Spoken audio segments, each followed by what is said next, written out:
میں نے جو آیت پڑھی ہے اس کا ترجمہ سن لیجیے۔ اللہ تعالیٰ فرماتے ہیں بے شک وہ لوگ جنہوں نے کہا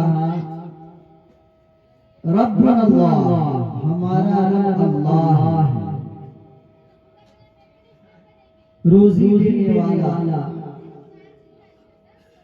بیمار کرنے والا، شفا دینے والا، ضرورت پوری کرنے والا، اولاد دینے والا، بگڑی بنانے والا، پوری کائنات میں تصرف کرنے والا بس اللہ ہی ہے۔ اللہ کے حکم کے بغیر ایک دن کا بھی اپنی جگہ سے نہیں سکتا۔ جو یہ عقیدہ رکھتا ہے کہ سب کچھ کرنے والی ذات اللہ کی ہے، اللہ جو چاہے گا وہی ہوگا، اور اللہ جو نہ چاہے وہ نہیں ہو سکتا ہے، چاہے پوری کائنات ایک جانب ہو جائے، لیکن اللہ اگر نہ چاہے تو کچھ نہیں ہو سکتا۔ اور اللہ تعالیٰ جس کو چاہے ساری دنیا کے انسان ایک جانب ہو کر کے اس کو روکنا چاہے تو روک نہیں سکتے۔ یہ ہمارا عقیدہ ہونا چاہیے۔ تو جس نے یہ کہا کہ میرا رب اللہ ہے، ثم استقاموا، پھر وہ مستقیم رہے ایمان پر، اسلام پر، دین پر مستقیم رہے، حالات چاہے جیسے بھی آئے، لیکن انہوں نے اپنے ایمان کے مقتضیات کو اور تقاضے کو چھوڑا نہیں، اس سے کنارہ کشی نہیں اختیار کیا، بلکہ ایمان کے تقاضے کے مطابق وہ زندگی گزارتے رہے۔ حالات طرح طرح کے اس کے سامنے آئے، مصائب و آلام کے پہاڑ آئے گئے، لیکن وہ ایمان پر جمے رہے، اڑے رہے۔ تو اللہ تعالیٰ فرماتے ہیں تتنزل علیہم الملائکہ، ان کے اوپر فرشتے اتریں گے اور ان کو بشارت اور خوشخبری دیتے ہیں موت کی، اور اس کے بعد بھی کہ رنج مت کرو، ڈرو مت کہ آگے کیا ہونے والا ہے، اور دنیا کے چھوٹ جانے کی وجہ سے رنج مت کرو، اور اس جنت کی وجہ سے خوش ہو جاؤ جس جنت کا تم سے وعدہ کیا جاتا تھا دنیا کی زندگی میں۔ تو میرے بھائی، اللہ نے ہم سب کو جو ایمان کی عظیم دولت دی ہے، ہم اپنے ایمان کی حفاظت کریں اور اپنے نسلوں کے ایمان کی حفاظت اور فکر کریں کہ میرا ایمان اور میری نسلوں کا ایمان کیسے محفوظ رہے گا، کیسے بنے گا، اس کی فکر کرنی۔ دنیا تو چند روزہ ہے، آج ہے کل ختم ہو جائے گی، اس کے بعد وہ ہمیشہ ہمیش کی زندگی ہے۔ اس ہمیشہ ہمیش کی زندگی کا مسئلہ ایمان کی وجہ سے حل ہوگا۔ اس لیے ہم سب کو اپنے ایمان کی فکر کرنی ہے اور اپنے نسلوں کے ایمان کی فکر کرنی ہے۔ ظاہر سی بات ہے کہ ہمارے اور آپ کے ایمان کی حفاظت دینی تعلیم بنیاد پر ہوگی۔ اس لیے ہم خود بھی دینی تعلیم سے آراستہ ہو اور اپنے بچوں کو بھی دینی تعلیم سے آراستہ کریں۔ ہمارے نسلوں کی ایمان کی حفاظت کالج اور اسکولوں کی تعلیم سے نہیں ہو سکتی ہے، ہمارے نسلوں کی ایمان کی حفاظت جو مکاتب دینیہ ہیں، جہاں قرآن کی تعلیم ہوتی ہے، جہاں اللہ اس کے رسول کی باتوں کو بتلایا سکھلایا جاتا ہے، انہی تعلیم کے ذریعے ہمارے نسلوں کی ایمان کی حفاظت ہوگی۔ اس لیے اپنے مکاتب دینیہ کا بھی خیال رکھے اور ہر طرح سے اس کا تعاون کرے اور اس پر کوئی آنچ نہ آنے۔ میرے بھائی، سب سے بڑی چیز ایمان ہے. ایمان کی حفاظت کرنا. حالات چاہے جیسے بھی آئے ہم کو گھبرانا نہیں ہے. بس یہ خیال کر لینا ہے چند روزہ زندگی ہے، اس میں چاہے جیسے بھی رہے، آگے جو ہمیشہ کی زندگی ہے اس کا مسئلہ ہمیں حل کرنا ہے. اور وہ مسئلہ ایمان کی وجہ سے ہی حل ہوگا. اس لیے اپنے ایمان کی فکر کرنی ہے. آج کی رات اللہ تبارک و تعالی دعا کو قبول فرماتے ہیں. ہم سب اپنے لیے بھی اور اپنے نسلوں کے لیے بھی دعا کریں کہ اللہ تعالی ہمارے ایمان کی بھی حفاظت فرمائے اور ہمارے نسلوں کی ایمان کی بھی حفاظت فرمائے. اور اے اللہ تعالی آپ جس طرح ہمیں ایمان کی دولت سے نوازا ہے، آپ ہی ایمان پر ہمیں خاتمہ دینے والے ہیں. اس لیے اے اللہ آپ ہم سب کا اور ہماری نسل کا ایمان پر خاتمہ نصیب فرمائے. یہ بھی دعا کرنی ہے. کئی ساتھ میں اللہ تبارک و تعالی شخص کی دعا کو قبول فرما لیتا ہے سوائے چند لوگوں کے. ایک وہ ہے کہ جو ماں باپ کا نافرمان ہو، اس کی دعا اللہ قبول نہیں کرتا ہے. تو جس آدمی نے اپنے ماں باپ کو ناراض کر رکھا ہے وہ اپنے ماں باپ کو خوش کرتا ہے. اسی طرح ایک وہ شخص ہے جو اپنے ازار کے تختے سے نیچے رکھتا ہو، لنگی پائجامہ تختے سے نیچے رکھتا ہے، ایسے شخص کی دعا کو بھی اللہ قبول نہیں کرتا ہے.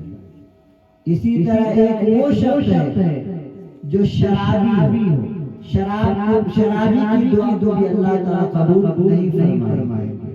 اس لیے شراب پینے کی لت جس کو لگی ہوئی ہے وہ بھی توبہ کر لے اور اللہ تعالیٰ کے ساتھ ندامت اور شرمندگی کا اظہار کر کے کہے کہ اللہ تعالیٰ آئندہ میں اس کو ہاتھ نہیں لگاؤں گا. توبہ کر لے، اللہ تعالیٰ توبہ قبول کرنے والا چاہے جتنے بھی گناہ ہوں.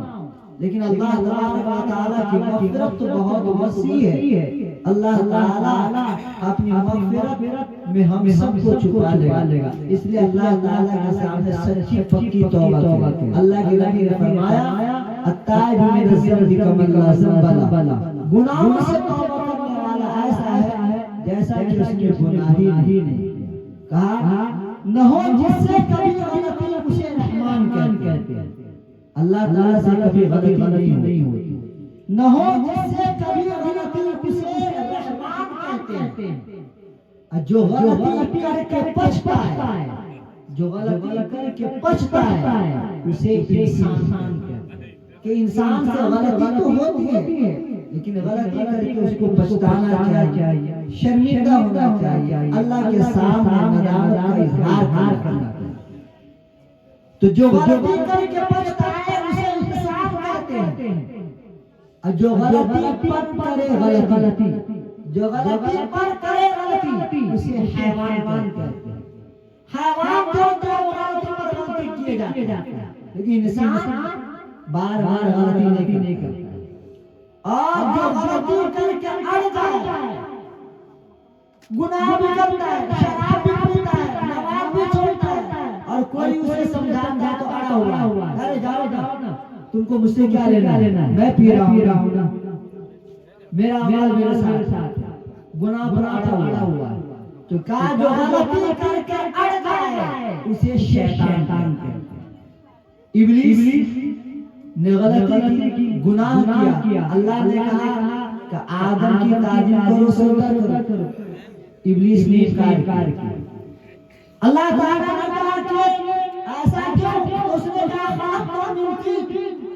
خلقتنی من نار، کہ آپ نے مجھ کو آگ سے پیدا کیا، اس کے مٹی سے پیدا کیا ہے، میں نہیں جھک سکتا. تو ایک تو غلطی کیا ابلیس اور غلطی پر اڑ گیا. غلطی پر اڑ جانا شیطان کا کام ہے اور غلطی کر کے پچھتانا، شرمندہ ہونا یہ انسان کا کام ہے. اس لیے آپ سچی پکی توبہ کریں اور آئندہ کی زندگی کو تابناک اور روشن بنانے کی کوشش کریں. اللہ بڑا معاف کرنے والا ہے، بڑا داتا ہے. انشاءاللہ تعالی ہم سب لوگ جو ہے اس رات کی قدر کریں گے انشاءاللہ. مشرک کو بھی اللہ تعالیٰ معاف نہیں کرتا. شرک کرتا ہے. شرک کا مطلب اللہ تبارک و تعالیٰ کو پوری کائنات میں تصرف کرنے والا سمجھے، اس کے علاوہ کوئی اختیار نہ دے کہ عبادت اور بندگی کا حق صرف اور صرف اللہ تبارک و تعالیٰ کا ہے. اللہ کے علاوہ کے سامنے عبادت اور بندگی نہیں ہوگی، کسی اور کی عبادت اور بندگی نہیں ہوگی. اگر اللہ کے علاوہ کسی اور کو عبادت اور بندگی کا حقدار سمجھتا ہے وہ مشرک ہے. کسی اور کو سمجھے کہ وہ روزی دینے والا ہے، کسی اور کو سمجھے کہ وہ بیوی بنانے والا ہے، ضرورت پوری کرنے والا ہے، اولاد دینے والا ہے، ایسا شخص مشرک ہے. کہ ہم تو کلمہ پڑھ رہے ہیں لیکن کبھی ہم جو ہے کسی اور کے ساتھ جا کے اپنی ضرورت کو رکھ دیے، کسی درخت کے ساتھ رکھ دیے، کسی دریا کے ساتھ رکھ دیے، چاند کو سمجھ لیا، کسی اور کو سمجھ لیا.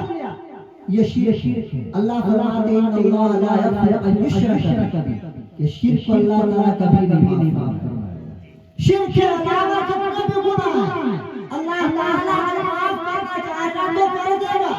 شرک کو معاف نہیں کرے گا. حتی یلج الجمل فی السم الخیاط. اللہ فرماتے ہیں کہ جس طرح ایک سوئی کے ناکے میں اونٹ کا گھسنا اور داخل ہونا محال ہے، اسی طرح ایک مشرک کو معاف کرنا محال ہے. مشرک کی معافی نہیں.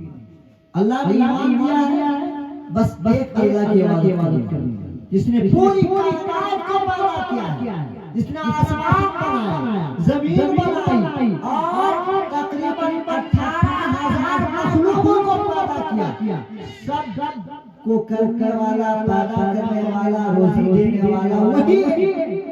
جب انسان پھنستا ہے نا بڑی مصیبت میں تو اس وقت اللہ ہی کو یاد کرتا ہے. چاہے جو بھی انسان ہو جب بڑی مصیبت میں پھنستا ہے تو اس وقت اس کو کوئی نہیں یاد آتا، بس اللہ. وہ الگ بات ہے کہ کوئی اللہ کہتا ہے، کوئی گاڈ کہتا ہے، کوئی کہتا ہے بھگوان، اور کوئی کہتا ہے کہ ہو اوپر والا دیا کرے. جب آدمی پھنستا ہے چاہے جو بھی انسان ہو تو وہ اللہ ہی کو یاد کرتا ہے. تو اسی کی عبادت کرنی ہے، اس کے علاوہ کوئی عبادت کا حقدار نہیں ہے. اپنے ایمان کی ہم حفاظت کریں. پوری کائنات کو اللہ تبارک و تعالیٰ نے پیدا کیا ہے، سجایا ہے. کائے کے لیے سجایا ہے؟ ہمارے لیے.